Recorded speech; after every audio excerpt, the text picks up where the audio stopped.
लेकिन मैं दिखाता हूँ आपको ये सारे के सारे ये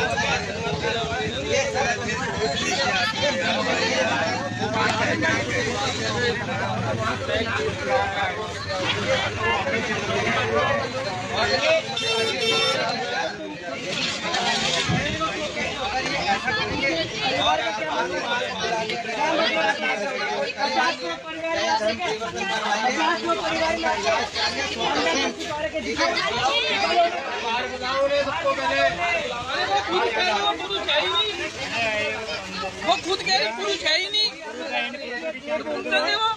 वीडियो बनाई पुरुष छोड़ गया। देवताओं की पूजा की जाएगी, देवताओं की पूजा की आप करने का ये तो ये पुरुष आ रहे हैं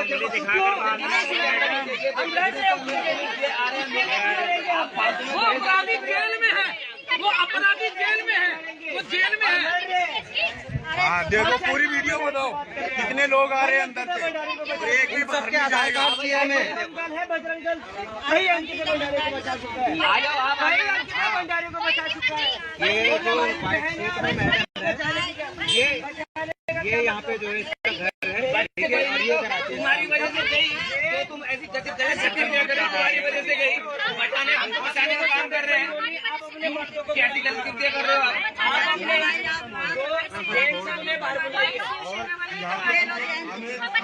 दो चार लोग होंगे तो 2-4 लोग नहीं, यहाँ पे कम से कम 15-20 लोग हैं। यहाँ पे जो है ना ଖ୍ରୀଷ୍ଟରେ ପ୍ରିୟ ଭାଇ ଏବଂ ଭଉଣୀମାନଙ୍କୁ ପ୍ରଭୁ ଯୀଶୁଙ୍କର ବହୁମୂଲ୍ୟ ନାମରେ ମୋର ଆନ୍ତରିକ ନମସ୍କାର। ପ୍ରିୟ ବନ୍ଧୁଗଣ, ଘଟଣାଟି ହେଉଛି ଛତିଶଗଡ଼ର।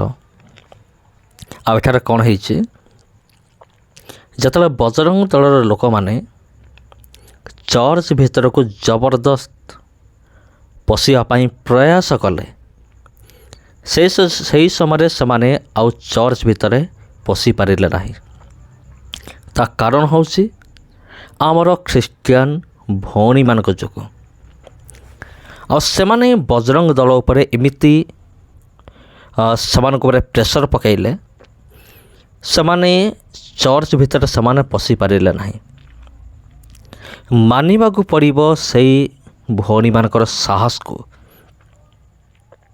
ଆପଣମାନେ ଟିକେ ଦେଖନ୍ତୁ, ଭଉଣୀମାନଙ୍କର ସାହସକୁ ମାନିବା ପାଇଁ ପଡ଼ିବ। ଆଉ ମୁଁ ତ କହୁଛି ଏମିତି ସାହସ ପ୍ରତ୍ୟେକ ଭାଇ ଏବଂ ଭଉଣୀମାନଙ୍କ ଭିତରେ ରହିବା ଆବଶ୍ୟକ ଅଟେ। ହଁ ପ୍ରିୟ ବନ୍ଧୁଗଣ, କାରଣ ବିଗତ ଦିନରୁ ଆମେ ଦେଖି ଆସୁଛୁ କେମିତି ଭାବରେ ଏହି ବେରୋଜଗାର ଦଳ ବିନା କାରଣରେ ଚର୍ଚ୍ଚ ଆଟାକ୍ କରନ୍ତି, ମିଥ୍ୟା ଧର୍ମ ପରିବର୍ତ୍ତନର ଆରୋପ ଲଗାନ୍ତି। ଆଉ ପ୍ରତିଦିନ ଗୋଟିଏ ଗୋଟିଏ ଚର୍ଚ୍ଚ ଏବଂ ଜଣେ ଜଣେ ପାଷ୍ଟରଙ୍କୁ ଏମାନେ ଟାର୍ଗେଟ୍ କରନ୍ତି। ଆଉ ଏମାନେ ଜୋର ଜବରଦସ୍ତ ଚର୍ଚ୍ଚ କ'ଣ ମସଜିଦ୍ କ'ଣ ଏମାନେ ସବୁ ଜାଗାରେ ଏମାନେ ପଶିବା ପାଇଁ ପ୍ରୟାସ କରନ୍ତି। ଯଦି ଏମାନଙ୍କର ମନ୍ଦିରରେ ପୂଜା ହେଉଛି ତେବେ ନୋ ପ୍ରୋବ୍ଲେମ୍। ଯଦି ମସଜିଦରେ ଯଦି ଆମର ମୁସଲମାନ ଭାଇ ଭଉଣୀମାନେ ସେମାନଙ୍କର ଆଲ୍ଲାହଙ୍କୁ ପ୍ରାର୍ଥନା କରୁଛନ୍ତି ତେବେ ନୋ ପ୍ରୋବ୍ଲେମ୍। କିନ୍ତୁ ଯଦି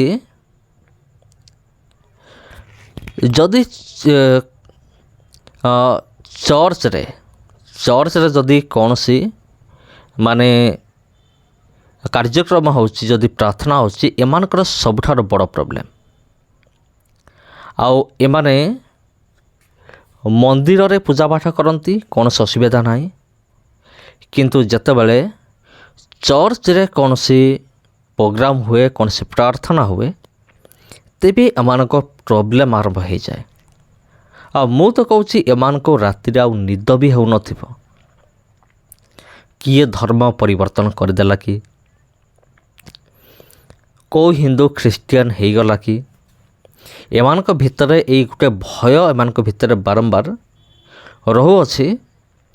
ସେଥିପାଇଁ ଏମାନେ କ'ଣ କରନ୍ତି ନା, ରାତିରେ ଏମାନେ ଭଲରେ ଶୁଅନ୍ତି ବି ନାହିଁ। ଟିକେ ସବୁବେଳେ ଭାବି ହୁଅନ୍ତି ଆମ ଧର୍ମ ବିପଦରେ ଅଛି। ମୁଁ ବିଗତ ଦିନମାନଙ୍କରେ ମୁଁ କହି ଆସୁଅଛି, ଆଜି ମଧ୍ୟ ମୁଁ କହୁଅଛି, ଯଦି ତୁମମାନଙ୍କୁ ଭୟ ଲାଗୁଛି, ଯଦି ବିଶେଷ କରି ମୁଁ ଖ୍ରୀଷ୍ଟିଆନ ବିରୋଧୀମାନଙ୍କୁ ମୁଁ କହୁଛି, ଯଦି ତୁମକୁ ରାତିରେ ନିଦ ହେଉନାହିଁ ଏ କଥା ଭାବିକି ଯେ ଆମ ହିନ୍ଦୁ ଧର୍ମ ବିପଦରେ ଅଛି, ତା ମାନେ ହେଉଛି ତୁମର ଧର୍ମରେ କିଛି ଦୁର୍ବଳତା ନିହାତି ଅଛି। ତୁମ ଧର୍ମ ହେଉଛି ବହୁତ ଦୁର୍ବଳ। ସେଥି ନିମନ୍ତେ ଲୋକମାନେ କ'ଣ କରୁଛନ୍ତି ନା, ତୁମର ଧର୍ମକୁ ଛାଡ଼ିକି ଅଲଗା କୁଆଡ଼େ ସେମାନେ ପଳାଉଛନ୍ତି। ମାନେ କହିବାକୁ ଗଲେ ତୁମର ଧର୍ମର ଔକାତ ହିଁ ନାହିଁ। ତୁମ ଧର୍ମର ଔକାତ ନାହିଁ, ଆଉ ସେଥିପାଇଁ ତୁମେ ବାହାରିଛ ଧର୍ମକୁ ରକ୍ଷା କରିବା ପାଇଁ ଯେ ଚାଲ ଆମେ ଆମ ଧର୍ମକୁ ରକ୍ଷା କରିବା, ଆମର ହିନ୍ଦୁ ଧର୍ମକୁ ଆମେ ରକ୍ଷା କରିବା। କିନ୍ତୁ ଖ୍ରୀଷ୍ଟରେ ପ୍ରିୟ ଭାଇ ଏବଂ ଭଉଣୀମାନେ, ଆପଣ କେବେ ବି ଶୁଣିନଥିବେ ଯେ କୌଣସି ଖ୍ରୀଷ୍ଟିଆନ ଭାଇ କିମ୍ବା ଭଉଣୀ ମାନେ ଏଇ କଥା କହୁଥିବାର ଆପଣ କେବେ ଶୁଣିନଥିବେ ଯେ ଚାଲ ଆମେ ଖ୍ରୀଷ୍ଟ ଧର୍ମକୁ ଆମେ ରକ୍ଷା କରିବା।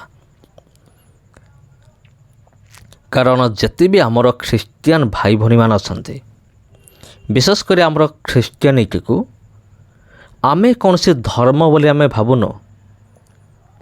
Christianity not a religion. Christianity କୌଣସି ରୂପେ ଏକ ଧର୍ମ ନୁହେଁ। ୟାକୁ ଧର୍ମ ବୋଲି ତୁମେ ହିଁ ନାଁ ଦେଇଛ, ଆମେ ୟାକୁ ଧର୍ମ ବୋଲି ନାଁ ଦେଇନୁ। ଖ୍ରୀଷ୍ଟିଆନିଟି ହେଉଛି ଏକ ବିଶ୍ୱାସ, ଏକ ଭରସା, ଏକ ଶକ୍ତି ଏବଂ ଏକ ସାମର୍ଥ୍ୟ। ଇଏ କୌଣସି ରୂପରେ ଏକ ଧର୍ମ ନୁହେଁ। ଧର୍ମ ବୋଲି ତିଆରି କରିଛ ତୁମେମାନେ। ହିନ୍ଦୁ ଧର୍ମ, ମୁସଲମାନ ଧର୍ମ, ଖ୍ରୀଷ୍ଟ ଧର୍ମ, ବୌଦ୍ଧ ଧର୍ମ, ଧର୍ମ ଶବ୍ଦଟା ତୁମେ ତିଆରି କରିଛ। ଆଉ ଆମେ କାହିଁକି ଛାନିଆ ହେଉନୁ ଖ୍ରୀଷ୍ଟ ଧର୍ମ ବିପଦରେ ଅଛି ବୋଲି? କାରଣ ଆମେ ଖ୍ରୀଷ୍ଟିଆନିଟିକୁ କୌଣସି ରୂପେ ଧର୍ମ ବୋଲି ଆମେ ଭାବୁନୁ। ଆମର ବିଶ୍ୱାସ ଅଛି, ପ୍ରଭୁ ଯୀଶୁଙ୍କ ଉପରେ ଆମର ଯଥେଷ୍ଟ ଭରସା ଅଛି। ଯଦି କୌଣସି ବ୍ୟକ୍ତି ହିନ୍ଦୁରୁ ଯଦି ଖ୍ରୀଷ୍ଟିଆନ ହେଉଛି, ସେଟା ତା'ର ସ୍ୱାଧୀନତା, ତା'ର ଇଚ୍ଛା। ଧର୍ମ ହେଉଛି ଗୋଟେ ପର୍ସନାଲ ବିଷୟ, ଗୋଟେ ବ୍ୟକ୍ତିଗତ ବିଷୟ। ଧର୍ମ ସାର୍ବଜନୀନ ନୁହେଁ। ଏହା ହେଉଛି ବ୍ୟକ୍ତିଗତ ଚଏସ୍ ଯେ ମୁଁ କେଉଁ ଧର୍ମକୁ ମୁଁ ଗ୍ରହଣ କରିବି।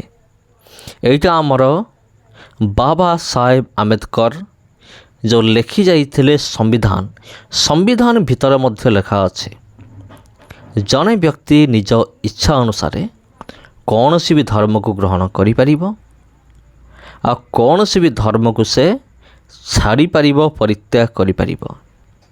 ଏଇଟା ହେଉଛି ତା'ର ବ୍ୟକ୍ତିଗତ ଇଚ୍ଛା।